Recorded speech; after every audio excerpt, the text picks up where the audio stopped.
પૂજનીય ગુરુ પરમાત્મા સહવર્તી સમતો સેવાભાવી સતીરત્નો અને પ્રવચન કહો તો પ્રવચન અને વાંચણી કહો તો વાંચણી પ્રેમી આત્મીય બંધુઓ અને બહેનો, પુણ્ય પાપ બત્રીસી, પુણ્ય પાપ બત્રીસી, પુણ્ય પાપ બત્રીસી, હરીને ભૂલીને સદા પાપ કરવા સહેલા,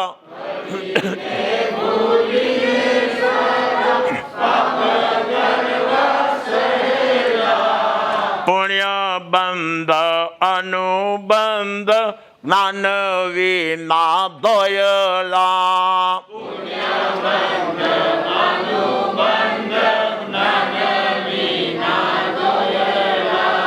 પુણ્ય બંધ અનુબંધ જ્ઞાન વિના દોયલા,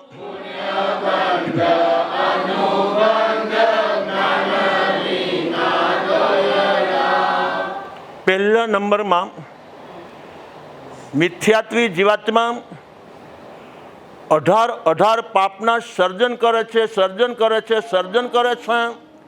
ક્યારેક હિંસા, ક્યારેક ચોરી, ક્યારેક જૂઠ, ક્યારેક વ્યભિચાર, ક્યારેક પરિગ્રહ, ક્યારેક ક્રોધ, ક્યારેક માન, ક્યારેક માયા, ક્યારેક લોભ આદિ 18 પાપના સર્જન મિથ્યાત્વી આત્મા કરે છે. તો પહેલા નંબરમાં પાપ થાય ક્યારે? પહેલા નંબરમાં પાપ થાય ક્યારે? જોજો, અનેક પાપો કરવા સહેલા છે, પરંતુ વ્યભિચારનું જે પાપ છે એ માતાની હાજરીમાં અશક્ય છે. 18 પાપમાંથી એક જ પાપ એવું છે, મારી માતા અહીંયા બેઠા છે, હાજર છે, આંખ એની ખુલ્લી છે, હવે વ્યભિચારનું પાપ કરો લ્યો. શક્ય છે ભાઈ? અશક્ય છે. અબુજ જીવાતમાં પાપ કરી જ, પરંતુ વ્યભિચારનું પાપ માતાની ગેરહાજરીમાં બસ વ્યવહારી ઉમા એશમ એવં ધમ્મે વિયાણ હો. વ્યવહારની અંદર માની હાજરીમાં બીજા બધા પાપ શક્ય છે, પરંતુ વ્યભિચારનું જે પાપ છે એ માતાની હાજરીમાં અશક્ય છે. બસ એ જ ન્યાય. ચેતન તત્વની ઉપસ્થિતિમાં મિથ્યાત્વનું પાપ અશક્ય છે. માતાની હાજરીમાં જેમ વ્યભિચારનું પાપ શક્ય જ નથી, એ જ ન્યાય ચેતન તત્વની ઉપસ્થિતિમાં, ચેતન તત્વની હાજરીમાં, ચેતન તત્વના અનુભવના માધ્યમ પછી જ્યાં સુધી ચેતન તત્વની ઉપસ્થિતિ રહે ત્યાં સુધી મિથ્યાત્વનું સેવન આ જીવાત્મા માટે અશક્ય છે. ત્યારે હવે જે જીવાત્માના જીવનની અંદર ચેતન તત્વની ઉપલબ્ધિ ગુરુ કૃપાએ થઈ ગઈ છે, તો 17 પાપ ઓટોમેટિક નબળા પડે છે. આગલા 17 પાપ ઓટોમેટિક દુબળા પાતળા રહે છે. તો અનુભવીઓએ કહ્યું છે, વ્યવહારની અંદર સાધના કરીને સિદ્ધિ મેળવે એનું નામ સંત છે. સાધના કરીને સિદ્ધિ મેળવે એનું નામ સંત છે. સિદ્ધિ મેળવ્યા પછી જે જીવાત્મા પ્રસિદ્ધિમાં પડવા તૈયાર નથી, આનું નામ સંત છે. સિદ્ધિ મેળવ્યા પછી પ્રસિદ્ધિમાં પડવાની કોઈ તૈયારી નથી. આનું નામ સંત છે ભાઈ. જોજો, સિદ્ધિ બહારની પણ હોય છે, સિદ્ધિ અંદરની પણ હોય છે. બહારની સિદ્ધિ અહમ વધારે છે, અંદરની સિદ્ધિ અહમ અલોપ કરી છે. તો સિદ્ધિ મેળવ્યા પછી જે જીવાત્મા પ્રસિદ્ધિમાં પડવા તૈયાર નથી એનું નામ સંત છે, સંત છે, સંત છે. અને સિદ્ધિ મેળવ્યા પછી રાગ અને દ્વેષને માંદા પાડે છે, રાગ અને દ્વેષને માંદા પાડે છે, રાગ અને દ્વેષને માંદા પાડે છે. આનું નામ સંત છે. સિદ્ધિ મેળવ્યા પછી પોતાના રાગ અને દ્વેષને માંદા પાડે એનું નામ સંત છે. અને રાગ અને દ્વેષને માંદા પાડીને મારી નાખે છે એનું નામ ભગવંત છે, ભગવંત છે, ભગવંત છે. આ કઈ કક્ષાની સિદ્ધિ, કઈ કક્ષાની સિદ્ધિ, કઈ કક્ષાની સિદ્ધિ? તો સિદ્ધિ પૌદ્ગલિક પણ હોય છે, સિદ્ધિ અપૌદ્ગલિક પણ હોય છે, સિદ્ધિ સંયોગજન્ય પણ હોય છે, સિદ્ધિ અસંયોગી પણ હોય છે. સંયોગજન્ય જે સિદ્ધિ છે અહમ વધારનારી છે, વધારનારી છે, વધારનારી છે. અસંયોગી જે સિદ્ધિ છે પહેલા નંબરમાં અહમને અલોપ કરી છે. તો એ કઈ સિદ્ધિ, એ કઈ સિદ્ધિ, કઈ સિદ્ધિ? તો કહેવું હોય તો કહી શકાય છે અનંત કાળથી આ જીવાત્મા ઉદયના ઘરમાં રહ્યો છે અને ઉદયના ઘરમાં રમ્યો છે, માટે સંસારમાં ભમ્યો છે. તો હવે અનંત કાળથી આ આત્માએ જ્ઞાનનો દીપ પ્રગટાવ્યો નથી, જ્ઞાનનો દીપ પ્રગટાવ્યો નથી, જ્ઞાનનો દીપ પ્રગટાવ્યો નથી.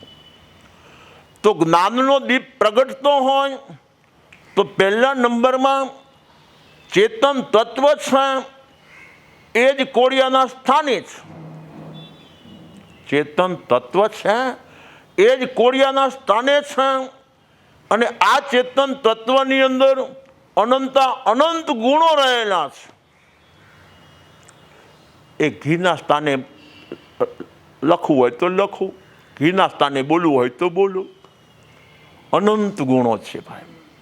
એમાં જ્ઞાન ગુણ છે એ વાતના સ્થાને છે, જ્ઞાન ગુણ વાતના સ્થાને છે.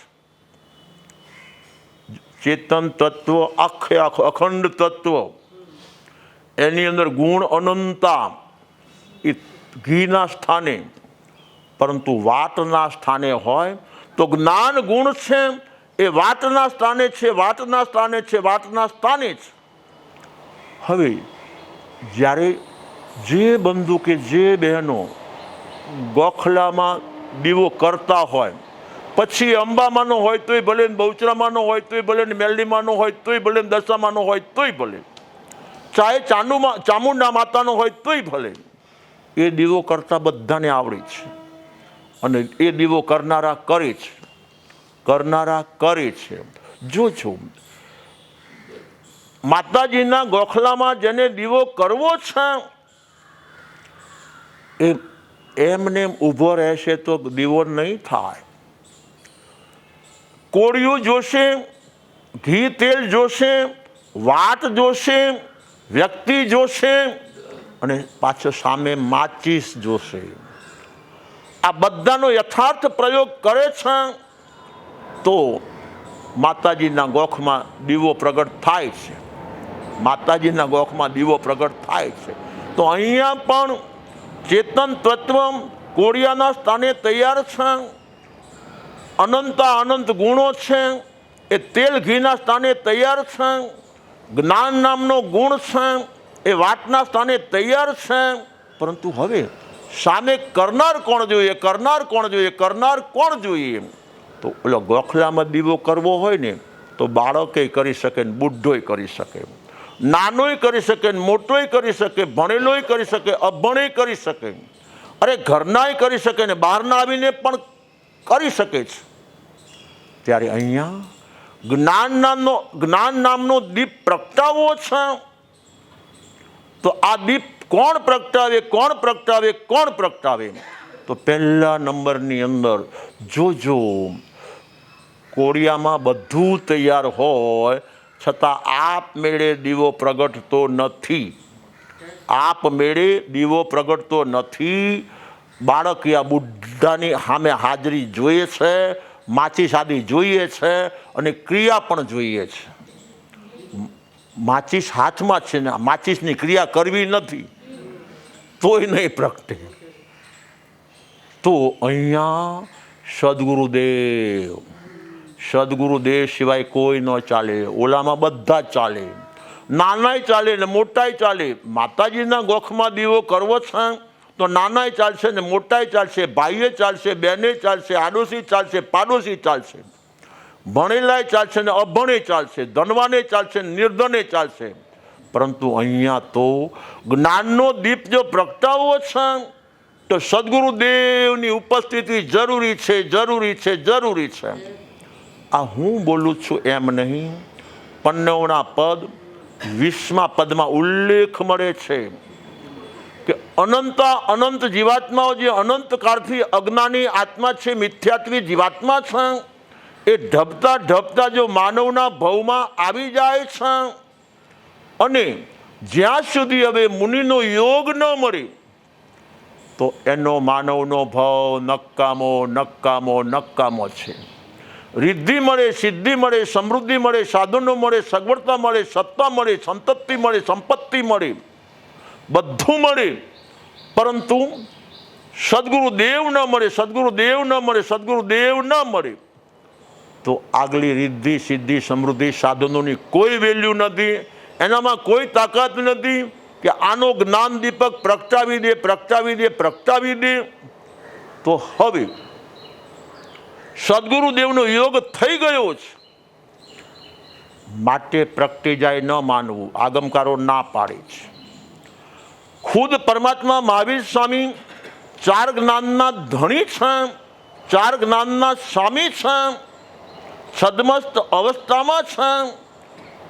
ગોશાલકનો ભેટો થઈ ગયો છે, ગોશાલક આવી ગયો છે, એને પરમાત્મા મહાવીર સ્વામીનો ભેટો થઈ ગયો છે. પરંતુ જ્ઞાનનો દીપ પ્રગટી ન શકે. કેમ? એની પાછળનું કારણ કે એ જીવાત્મા આ સામે મને જે યોગ મળ્યો છે એ કોનો મળ્યો છે? એ આત્મા તો પોતાના બુદ્ધિના ક્ષેત્રથી વિચારે છે કે મને 2 પગ છે તો હામેલાને 2 પગ છે, મને 2 હાથ છે તો હામેલાને 2 હાથ છે, મને પેટ અને પીઠ મળ્યા છે તો સામે જે પરમાત્મા મહાવીર કહેવાય છે એને પણ પેટ અને પીઠ તો મળ્યા છે. મારી લંબાઈ છે તો એની પણ લંબાઈ છે. સમજી ગયા છો? મારા પાસે બુદ્ધિનો સદભાવ છે તો એના પાસે પણ બુદ્ધિનો સદભાવ છે. સમજી ગયા છો? પરંતુ એક ચીજ અધિક છે એ એની દ્રષ્ટિમાં આવતી નથી. જોજો, દ્રષ્ટિ વિહોણા જે આત્માઓ છે એ સામેલાની દ્રષ્ટિ પારખી ન શકે. જ્યાં સુધી આ જીવાત્મા મુમુક્ષુપણું પ્રગટ ના કરે ત્યાં સુધી દ્રષ્ટિવંત આપણને આત્મા મળી ગયા હોય છતાં આપણે એને ઓળખી શકતા નથી. મુમુક્ષુપણું કહેવાય કોને? જોજો, ઘરની ઈચ્છા, કુટુંબની ઈચ્છા, પરિવારની ઈચ્છા, પદની ઈચ્છા, પ્રતિષ્ઠાની ઈચ્છા, ઇજ્જતની ઈચ્છા, નામનાની ઈચ્છા, કામનાની ઈચ્છા. સમજી ગયા છો? વિવિધ પ્રકારની આશાઓની ઈચ્છાઓથી જેનું અંદરનું મન ખીચોખીચ ભરાયેલું છે. ગોશાલકની લબ્ધિ મેળવવી છે. મુझे લબ્ધિ ચાહીએ. મને જેનો યોગ મળ્યો છે એ લબ્ધિવંત લાગે છે. પછી એ લબ્ધિ અરૂપીને રૂપી જોઈએ છે, અસહયોગીને સહયોગી જોઈએ છે. લબ્ધિ અંદરની જોઈતી નથી ને બહારની જોઈએ છે. માટે એ ભગતે તો પ્રશ્ન પૂછ્યો છે, ઓલો પાછળ જે તલનો છોડ છે ને એ રહેશે કે જાય છે? આ તો ખુદ પરમાત્મા મહાવીર છે, 4 જ્ઞાનના ધણી છે. જોજો એને પાછળ જોયું નથી. જે જીવાત્મા પાછળ પાછળ જોવે સદા માટે જીવનમાં પાછળ રહે છે. વિચારમાં પાછળ રહેવાનું હોય, ઉચ્ચારમાં પાછળ રહેવાનું હોય, આચારમાં પાછળ રહેવાનું હોય, દ્રષ્ટિમાં પાછળ રહેવાનું હોય, જીવનની સૃષ્ટિમાં પાછળ રહેવાનું હોય. અરે જે જીવાત્માને વિના વિકાસમાં પાછળ રહેવાનું હોય એ જીવાત્મા પાછળ જોજો. પરમાત્મા મહાવીર સ્વામીને કહેવામાં આવ્યું છે આ પાછળનો જે છોડ છે એ રહેશે કે જશે, રહેશે કે જશે, રહેશે કે જશે. તો એ પાછળ જોવા ગયા છે, તરત જવાબ આપી દીધો છે. એ રહેવા વાળો છે, રહેવા વાળો છે, રહેવા વાળો છે. ઓહો, પરમાત્માએ આ બાજુ દ્રષ્ટિ પણ કરી નહીં અને છોડ માટે કહી દીધું છે. તો જોજો, જે જીવાત્મા મળેલી બુદ્ધિનો દુરુપયોગ કરે છે, મારા નાયકને હું પાછો પાડું, પાછો પાડું, પાછો પાડું. સમજી ગયા છો? પરમાત્મા મહાવીરની હારે હારે ફરવું છે, પરંતુ સામે થઈને રહેવું છે. બહારથી દેખાય છે સાથે સાથે છે, પરંતુ અંદરથી સામે સામે રહે છે, સામે સામે રહે છે, સામે સામે રહે છે. તો પરમાત્મા મહાવીર સ્વામી આગળ પધારી ગયા ને, પાછળથી મચોડી નાખ્યો છે અને ત્યાં ફેંકી દીધો છે. તો હવે એ ભગતને ખબર છે કે પાછળથી વરસાદ આવવાનો છે, આ છોડ પાછો બીજા સ્થાને ચોંટી જવાનો છે, પાછો ઉગી જવાનો જ ખબર છે.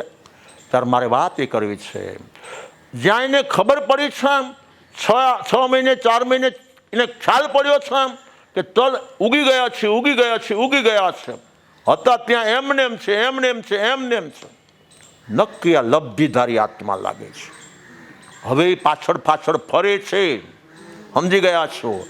કોક જીવાત્મા સંત મહાત્માને કંઠકળા હોય તો કોક જીવાત્મા કંઠકળા માટે ફરતા હોય. સમજી ગયા છો? મહાત્માને વર્તમાન કાળે જો બીજું નાનું મોટું કથા વાર્તા આવડતી હોય તો મારે આના સાથે રહીને કથા વાર્તા શીખવી છે, કથા વાર્તા શીખવી છે, કથા વાર્તા શીખવી છે. સમજી ગયા છો ભાઈ? હા, અમારા ભક્તો આવેલા છે. આ ભગત અમારા છોકરા માટે આવ્યા છે. સમજી ગયા છે? જીવંત અહેવાલ છે. ગુરુદેવને છોકરા બહુ આવડે છે, બહુ આવડે છે, બહુ આવડે છે. તો દીક્ષા લેવી તો બીજે ક્યાંય ન લેવી, અહીંયા જ લેવી છે, અહીંયા જ લેવી છે, અહીંયા જ લેવી છે. તો મારે એ કહેવું છે. સમજી ગયા છે ભાઈ? સાહિત્યના જ્ઞાન માટે, શાસ્ત્રોના જ્ઞાન માટે આવ્યા છે. પરંતુ જે જીવાત્મા આત્મલક્ષ્ય આવે છે, લક્ષ્ય ફેરવીને આવે છે, લક્ષ્યની શુદ્ધિ સાથે આવે છે અને એ પાછો અખંડ ટકી રહે છે, ત્યારે માતાજીના ગોખલાની સામે બાકસ લઈને ભગત ઊભો છે, પરંતુ વાટ આ બાજુ છે. તો ઓલો માચીસ કરે છે ખરો, પણ બીજી સાઈડમાં કરે છે. દીવો પ્રગટે પહેલા તો મારે એ કહેવું છે, આમને સામને સમજીને બેસો, આમને સામને. તમારું વર્તન ગમશે ગામને. સમજીને બેસો આમને સામને. જોજો, માતાજીના ગોખમાં જ્યારે દીવો પ્રગટ કરવાનો હોય ત્યારે વાટ સામે જ ઓલો ભગત ઊભો હોય છે. ત્યારે અહીંયા જેને આંતરિક દીપ પ્રગટાવવો છે એ જીવાત્માએ પોતાનો પુરુષાર્થ ચાલુ રાખીને સદગુરુ સામે, સદગુરુ સામે, સદગુરુ સામે. આપ બીતી કહું ને તો અહમ કહેવાય. શું કહેવાય? માન કહેવાય, અહમ કહેવાય, ઘમંડ કહેવાય. શું કહેવાય? જ્યારથી મારવાડમાં જવાનું બન્યું છે, મા બાપ માતાના આશીર્વાદના માધ્યમે અને સહવર્તીઓના સાથના માધ્યમે જ્યારથી મારવાડ જવાનું બન્યું છે, પહેલો જ દિવસ હતો. જો બાળોતરામાં પહેલો જ દિવસ, લગભગ પહેલી વાર 10 દિવસ રોકાણો છું. પરંતુ જ્યાં ગુરુદેવની દ્રષ્ટિ જ્યાં પડે ત્યાં જ બેસવાનું, ત્યાં જ બેસવાનું, ત્યાં જ બેસવાનું. સદગુરુદેવ સામે તો અનેક દર્શનાર્થીઓ આવતા હોય ને જતા હોય ને વિવિધ વાર્તાઓ લાવતા હોય, અનેક પ્રશ્નો લાવતા હોય. પરંતુ સદગુરુદેવની દ્રષ્ટિ મારા ઉપર ક્યાં પડે, મારા ઉપર ક્યાં પડે, મારા ઉપર ક્યાં પડે, સમજી ગયા છે. આ બધું નેચરલી છે ભાઈ. દીવો પ્રગટાવો છે તો આમને સામે હોવું જોઈએ, આમને સામને હોવું જોઈએ, આમને સામને હોવું જોઈએ. તો જેટલા વર્ષ ગયો છું, 10 થી 12 વર્ષ ગયો છું, પરંતુ 12 વર્ષની અંદર પ્રોગ્રામ એક જ, પાઠ લેવા દેવાનો હોય તો આમને સામને હોઈ શકીએ છીએ, સામે વંદના આદિ કરી લે, બધું હોઈ શકે છે. પરંતુ 12 કલાક ને 24 કલાક રહેવાનું છે તો રાત્રે સુવાના સમયે પણ ગુરુદેવની દ્રષ્ટિ પડે, ગુરુદેવનો પવન આપણને સ્પર્શે ત્યાં જ સુવાનું છે. આ જીવંત અહેવાલ છે ભાઈ. અને દિવસે પઠન પાઠન કરતા હોઈએ તો સદગુરુદેવની દ્રષ્ટિ પોતાનું કામ કરતા કરતા આપણા ઉપર ક્યારે પડે, આપણા ઉપર ક્યારે પડે, આપણા ઉપર ક્યારે પડે, એની દ્રષ્ટિ પડે ને તો જોજો પરમાત્મા મહાવીર સ્વામી છદ્મસ્ત અવસ્થામાં છે, હજી કેવડી નથી, સર્વજ્ઞ થયા નથી. અને એક ફણીધર નાગ ઉપર માત્ર દ્રષ્ટિ પડી ગઈ છે, ફણીધર નાગ ન્યાલ થઈ ગયો છે. આ સંત મહાત્માની દ્રષ્ટિનું મહત્વ છે ભાઈ. હે મીઠી નજર માની પડે ગુરુદેવની તેથી ચડે, મીઠી નજર માની પડે ગુરુદેવની તેથી ચડે, ગુરુદેવની દ્રષ્ટિ પડે ભવકૂપમાં તે ના પડે, ગુરુદેવની દ્રષ્ટિ પડે ભવકૂપમાં તે ના પડે. તો ઓલો દીવો જે કોળિયો છે એના સામે જે દીપક પ્રગટાવવા આવ્યો છે એ આમને સામને હોય છે. ત્યારે ગોશાલક આવી ગયો છે, પરંતુ પરમાત્માની પાછળ ને પાછળ, પાછળ ને પાછળ, પાછળ ને પાછળ અનુભવી આત્માઓ કહે છે. એક સરકાર અને એક સંત એની કોઈ દી પાછળ ન પડવું. જે જીવાત્મા સંત અને સરકારની પાછળ પડે છે એ જીવાત્મા દુઃખીની દુઃખીના ડાળિયા થઈ જાય છે. તો ગોશાલક પાછળ ને પાછળ, પાછળ ને પાછળ, પાછળ ને પાછળ કદી આગળ આવ્યો, હારે રહ્યો છતાં કદી આગળ આવ્યો. તો જેને આગળ આવવું છે એ જીવાત્મા આમને સામને, આમને સામને, આમને સામને હોવું જોઈએ. દીવો પ્રગટાવવાના સમયે પ્રગટાવનાર દીપકની સામે ને સામે જ હોય છે. આપણે આપણો દીવો પ્રગટાવવો છે તો સામેલાની જ્યોત જલે છે ભાઈ, જ્ઞાનનો દીપ જલે છે તો આપણે એમની સામે રહેવું જરૂરી છે. પછી વિચારથી પણ સાથે, ઉચ્ચારથી પણ સાથે, આચારથી પણ સાથે, દ્રષ્ટિથી પણ સાથે. પાછો માત્ર પછી આ માની લઈએ કે 24 કલાક મને હારે ને હારે રાખજો, ઉદય મુજબ સમજી લેવું જોઈએ. સમજી ગયા છો? બહારનું વિચરણ જે છે એ ઉદયની પ્રધાનતા એ છે, પરંતુ જ્યારે ઉદય આપણને ભેગા કર્યા છે, આપણા ઉદયે આપણને ભેગા કર્યા છે તો હર હંમેશ માટે આમને સામને, આમને સામને, આમને સામને હોવું જરૂરી છે. ગોશાલકનો ઉદય ખરો એને છદ્મસ્ત અવસ્થામાં જે તીર્થંકર થવાના છે એ પરમાત્મા મહાવીર સ્વામીનો ભેટો એને અત્યારે થઈ ગયો છે, એનો જબરદસ્ત પુણ્યનો ઉદય. પરંતુ અભાગી જીવાત્મા આગળ ન રહ્યો, સામે ન રહ્યો, પાછળ ને પાછળ, પાછળ ને પાછળ. પછી કહેવાય ખરું કે આંગળીએ આંગળીએ ફર્યો. સમજી ગયા છે? આંગળીએ ફરવો તો અયમુત્તા થવું જરૂરી. જ્યાં સુધી આ જીવાત્મા અયમુત્તો બને જ નહીં ત્યાં સુધી આ જીવાત્મા કોઈ વાર ક્યારે પણ આંગળીએ ફરી શકતો નથી.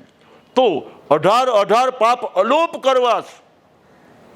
તો અનુભવી આત્માઓ કહે છે, અરે આગમ કહે છે કે આત્મ તત્વની ઉપસ્થિતિ જીવનમાં હોવી જોઈએ, જીવનમાં હોવી જોઈએ, જીવનમાં હોવી જોઈએ. જે સમયે આત્મ તત્વની ઉપસ્થિતિ અનુભવના માધ્યમે થાય છે એ જ સમયે 17 પાપ નબળા પડી જાય છે, નબળા પડી જાય છે, નબળા પડી જાય છે. હવે આપણી ભાષામાં જે દાદા 90 વર્ષના થઈ ચૂકેલા છે અને હવે પગના પાણી ઓસરી ગયા છે, બાહુના બળ ખતમ થઈ ગયા છે, હૈયાની હિંમત પૂરી થઈ ગઈ છે, અને પથારીમાં ને પથારીમાં, પથારીમાં ને પથારીમાં, પથારીમાં ને પથારીમાં. આ ક્યારથી બીમાર છે, ક્યારથી બીમાર છે, ક્યારથી બીમાર છે? કે ગુરુદેવ છેલ્લા 10 વર્ષથી બીમાર છે, બીમાર છે, બીમાર છે, માંદા ને માંદા જ રહે છે, માંદા ને માંદા જ રહે છે. આપણે બોલાય નહીં. બોલવું અને સમજવું એમાં ફેર છે ભાઈ. સમજી ગયા છે? બોલાય. કોઈના ઘરે ખબર કાઢવા ગયા હોય અને આવો કિસ્સો બન્યો હોય તો એવું બોલાય કે માંદા પડે છે માટે મરી જશે? બોલાય? બોલાય નહીં, પણ સમજાય ખરું. તો એવી રીતે અહીંયા જ્ઞાની જીવાત્મા જ્ઞાનના માધ્યમે અનંતકાળથી જે તગડા જેવા હૃષ્ટપુષ્ટ 18 પાપ બળવાન હતા એને પોતાના જ્ઞાનના માધ્યમે માંદા પાડે છે, માંદા પાડે છે, માંદા પાડે છે. સમજી ગયા છો ભાઈ? પાડોશી માંદો નહીં હારો, પાપ માંદા હારા. પિતાજી માંદા નહીં હારા, પાપ માંદા હારા. તો જે પાપ માંદા પડી ગયા છે એ હવે મરી જવા વાળા છે, મરી જવા વાળા છે, મરી જવા વાળા છે. માટે આપણે કહ્યું હતું સાધના કરી સિદ્ધિ મેળવે એને સંત કહેવાય છે. સિદ્ધિ મેળવ્યા પછી પ્રસિદ્ધિમાં ન પડે તો પ્રસિદ્ધિમાં કોણ ન પડે? જેને પોતાના જીવનમાં જ્ઞાનનો દીપ પ્રગટાવેલો છે.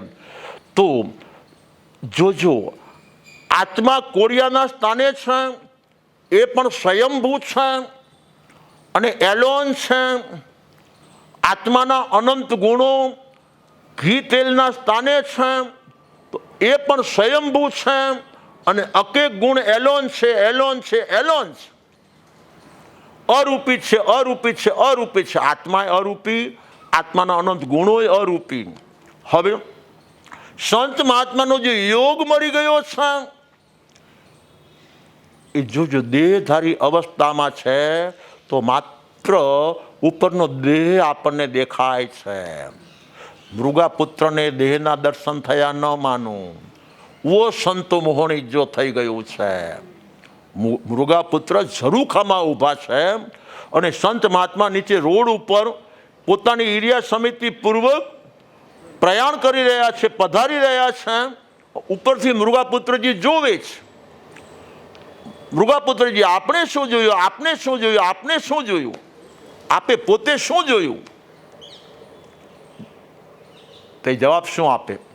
એમનો દેહ કાળો હતો, એમનો દેહ ધોળો હતો, એ બહુ લાંબા હતા, એ બહુ ટૂંકા હતા, એ બહુ જાડા હતા, બહુ પાતળા હતા, એ ગામના હતા ને પરગામના હતા. આ જોયું હશે? ના, એને દેહરૂપી દેવળની અંદર રહેલો અંદરનો ચેતન જોયો છે, ચેતન જોયો છે, ચેતન જોયો છે કે આનો ચેતન કેવો છે. તો ઓ સંતો મોહણી, ઓહો, એમનો જેવો ચેતન છે, મારો ચેતન પણ એના જેવો જ. સમજી ગયા છે? દેહના દર્શન કરવા તો હેલા છે, દેહીના દર્શન કરતા આવડે એને આવડે છે. મોહનીય કર્મ એમને ઉપશાંત થાય નહીં. મોહનીય કર્મ શાંત કરવું છે, પ્રશાંત કરવું છે, ઉપશાંત કરવું છે તો દેહીના દર્શન આવડવા જરૂરી છે, જરૂરી છે, જરૂરી છે. ગુરુદેવ ગુલાબી ગોટા જેવા છે. ગુરુદેવ સશક્ત ઘણા છે. સમજી ગયા છે? તન ઉપર જ દ્રષ્ટિ, જેની દ્રષ્ટિ માત્ર તન ઉપર ને તન ઉપર, તન ઉપર ને તન ઉપર, તન ઉપર ને તન ઉપર હોય છે એ જીવાત્મા ચેતન ઘન નહીં પામી શકે. તો શ્રોતાઓની દ્રષ્ટિ ક્યારેક અંદર જાય છે. ગુરુદેવનું મન ઘણું સીધું, ઘણું સીધું, ઘણું સીધું. જોજો, મન જેમ તન દેખાય છે એવું મન દેખાતું નથી, પરંતુ મન બુદ્ધિગમ્ય છે, બુદ્ધિગમ્ય છે, બુદ્ધિગમ્ય છે કે નહીં ભાઈ? પાછું રૂપી છે રૂપી, પરંતુ એની વૃત્તિને પ્રવૃત્તિના માધ્યમે દેખાય છે. આ જીવાત્મા સરળ છે, આ જીવાત્મા આમ છે ને આ જીવાત્મા તેમ છે કે નહીં ભાઈ? તો મન દેખાય ત્યાં સુધી ચેતન ઘન નહીં દેખાય. જોજો, મન પૌદ્ગલિક હોવા છતાં આપણી દ્રષ્ટિમાં મન આવે છે ખરું. ચૌસ્પર્શી હોવા છતાં આપણી દ્રષ્ટિમાં મન આવે છે ખરું. આ ભગત મનનો મેલો ઘણો જ અનુભવના માધ્યમે બોલનાર બોલે છે. મેં કીધું તન દેખાય છે એવું મન ક્યાં દેખાય છે, છતાં બોલનાર બોલે કે ન બોલે? આ જ વાતમાં મનનો મેલો ઘણો છે. તો એનો અર્થ શું થાય? એની વૃત્તિ અને પ્રવૃત્તિના માધ્યમે દેખાય છે. તો હવે એની વૃત્તિને એની પ્રવૃત્તિના માધ્યમે ચેતન ઘન સુધી પહોંચવું જરૂરી છે, જરૂરી છે, જરૂરી છે. આપણે તન સુધી પહોંચી શકીએ છીએ, આપણે મન સુધી પહોંચી શકીએ છીએ, પરંતુ સંત મહાત્માનો જે ચેતન ઘન આત્મા છે, પેલા મૃગપુત્રની જેમ આપણે ત્યાં સુધી પહોંચી શકતા નથી. ત્યાં સુધી નથી પહોંચતા, ત્યાં સુધી આ ગુરુ અને શિષ્યનો જે સંબંધ છે એ સમાજ લેવલે છે, શાસન લેવલે નહીં. ગુરુ અને શિષ્યનો જે સંબંધ છે એ સમાજ લેવલે છે. સમાજ લેવલે જે સંબંધ છે એ ઉદયના ઘરના છે, ઉદયના ઘરના છે, ઉદયના ઘરના છે. શાસ્ત્ર લેવલના જે સંબંધ છે એ આત્માના ઘરના છે, આત્માના ઘરના છે, આત્માના ઘરના છે. તો આજનો સમય આવી ગયો છે, તો હરિને ભૂલીને સદા પાપ કરવા સહેલા. જોજો, માતાના અભાવની અંદર અબ્રહ્મનું સેવન સહેલું છે, સહેલું છે, સહેલું છે. માતાના અભાવમાં અબ્રહ્મનું સેવન સાવ સહેલું, સાવ સહેલું, સાવ સહેલું છે. તો એ જ ન્યાય આત્માના અભાવમાં 18 પાપના સર્જન સાવ સહેલા, સાવ સહેલા, સાવ સહેલા છે. તો જે જીવાત્માને પાપની પ્રીતિ નથી, પાપની અપ્રીતિ છે, એ જીવાત્મા સદગુરુના યોગે પોતાનો જ્ઞાનદીપ પ્રગટાવશે. એ જીવાત્મા આ ભવ અને પરભવ ભવો ભવ સુખી.